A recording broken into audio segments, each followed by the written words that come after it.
Hi, welcome to Falling Down Garage. In this episode, instead of showing you the house, which I've been kind of beating you to death with lately, I'm going to show you ceramic tile. And it starts off with tile from Batchelder. Batchelder made the news lately with the terrible Pacific Palisades fire out in Los Angeles. Well, I got an opportunity to work with Batchelder Tile and save some of it, and it was part of the arts and crafts movement. It was Batchelder has a Swiss name, but he was an American. He was active. Uh, he went out of business, I believe, right around 1920. He didn't even make it to the Great Depression, but his work lives on in Los Angeles. All those chimneys you would see in this one very nice section. Then they had tile on them. It was Batchelder. And there are a lot of houses in suburban Philadelphia, for whatever reason, that also have Batchelder. And I had an opportunity to work on a house that had Batchelder, and then it also had Mercer tile. Mercer tile, which ties to the Moravian Tile Works up in Doylestown, which Henry Chapman Mercer had the Fonthill Castle. He owned it and had up on the same grounds, had the Fonthill Castle in Doylestown, Pennsylvania. And I've toured that. I show you the tile there. I toured it twice in 2014 and 2020. I'll combine that all into one portion of the video, and then out of order, but I'm going to wrap the video up with I used to work in Puerto Rico for Hurricane Maria back in 2018, and my girlfriend, we just got serious right back around then. She came to visit me in Puerto Rico, and we spent a couple enchanted evenings in Old San Juan, and we took a lot of pictures. And even though it was 2018, cellular phones, the pictures still hold up pretty well. The videos aren't usable. They're very pixelated. Some phones to this day aren't very good at taking video at night, but the stills, pretty good. And I'm going to share those with you. And I find that stuff, building materials, architectural salvage, I find all that stuff to be very moving, and it's what keeps me super enthusiastic about my work. So follow along. Thanks. This here's just a back stairwell, and you can see a combination of that Fleck tile is Batchelder tile. The floor is Mercer tile, from the Moravian Tile Works. The tile base, I'm not sure from whom that came from. That could have been either one. And, it's not actually the most interesting part of this house by any means. But when I saw it, I'm like, what in the heck is this? I was just some young kid, I was like barely 30 years old at the time, and I'd never seen anything like that. It was just in a regular house that, needed a lot of work, and I couldn't believe I was seeing such a thing. This is the same room, the adjacent wall to the right of what you just saw, at the entrance of a powder room. It's very hard to see, but that piece on the wall that's kind of dark, that's one tile depicting a scene, and it's incredible. And I never knew anything like that existed. And here's what the powder room looked like. Can you believe it? Just all Batchelder. Just absolutely an amazing little room. Okay, so in this pantry that you're looking at, this was a room that had a lot of damage to it from a pipe leak, but boy, was it an interesting room. It had Mercer tile on the floor. It had regular built-in cabinets that were laminated with metal that was allegedly sourced from a passenger liner called the SS Normandy, spelled the French way, that sunk in New York Harbor during World War II. It was a Vichy France, ocean liner. And then around the openings to the room, that tile is Batchelder. And Yeah, that room was incredible, and they had to open it up because the vent stack was cracked from a lightning strike. But boy, was that room interesting, and it was just a pass-through pantry. The kitchen, relatively speaking, was subdued. It had mostly Moravian tile there, the black and the terracotta, and they had painted over the terracotta window trim that was made out of tile. And in the foreground there's that piece of stainless shelving. That's from the SS Normandy. The There used to be a stove that tapped into that chimney there, and then they didn't have formal cabinets in that room. It was just set up like restaurant equipment. The kitchen didn't make sense, but boy, I would have given anything to make that kitchen make sense while saving as much as possible. And it had Moravian tile on the floor too. It was just really a special room, even if it was a little bit crazy. Now, this bathroom here that you're looking at, that blue tile, that was Batchelder. The accent tile, the feature strip just above it, that was Batchelder. The those tile that were around the opening that was laminated with stainless steel, that I'm not sure of. I think that may have been Mercer. That room was a disaster, and the blue tile had smoke damage because they couldn't afford to heat the house, and they would use a kerosene heater in there, and it would spit soot all over the walls, and it looked really dank in there. And no matter what I tried, I could never get that stuff off. That room was directly above the pantry below, which had the which you just saw, and I had to open all of that up. I saved the tile in the wet bed, and some of it I've been able to salvage. Some of it I still have to try to salvage someday, but it's really pretty, even though it's damaged. Mom and I of Mom Cooks and Gardens plan to try to utilize some of it when we make repairs on our property. Yeah, it's really amazing stuff. This was from a shower stall on another bathroom in the same house, and the floor, I believe, is Moravian Tile Works over the shower pan, and then up the wall, that's Batchelder. Next here is Fonthill Castle, as I saw it for the first time back in 2014 in the snow. I had my daughter with me. We were doing the weekend divorced dad thing, and I would always take her to cultural places to try to broaden her horizons. And this place was massive, and it's always stayed with me just how cool this place is. And wait till you see inside. This is visible from one of the balconies. This is a fireplace inside that building.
So Mom and I went to Fonthill Castle right in March of 2020, and things were slowing down. We had to wear masks and all that stuff, but it was really, we were thinking a lot about tile, and unfortunately I didn't film it.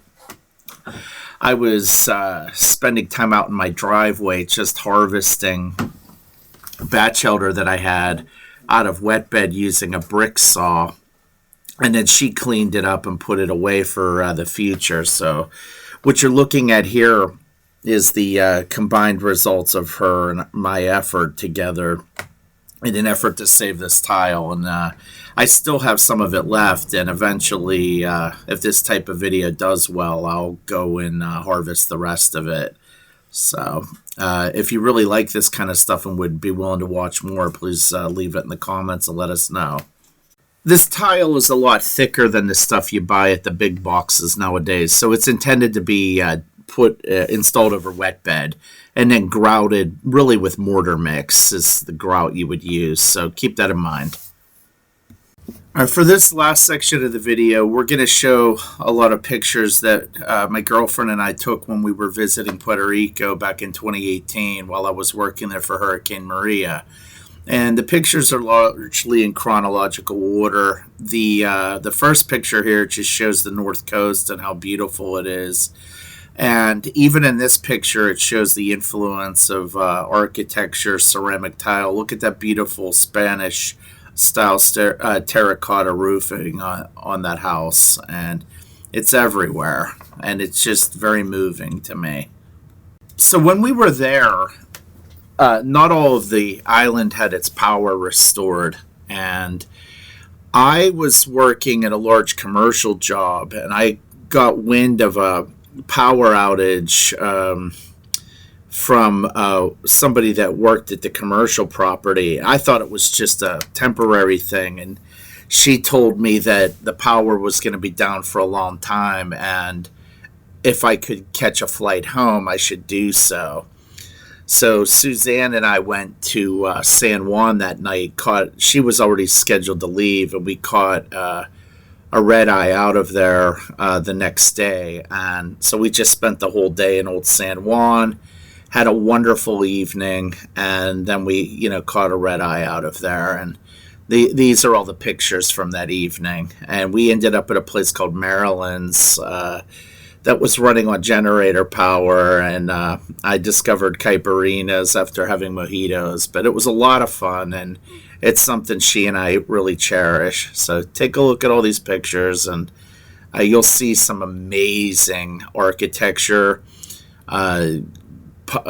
urban planning, if you will, but it's just something from the colonial era, and tile work all over the place. It's just spectacular. We hope you enjoy it.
These last pictures are from the following day where we had to completely change our plans because of the power outage.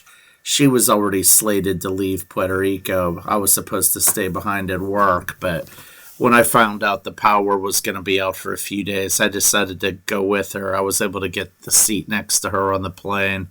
So we just hung out in Puerto Rico, in Old San Juan, excuse me, and we ended up at a place called Maryland's, which was a really good time. So if you like this kind of content, like and subscribe for more. Thank you so very much for watching, and please leave comments.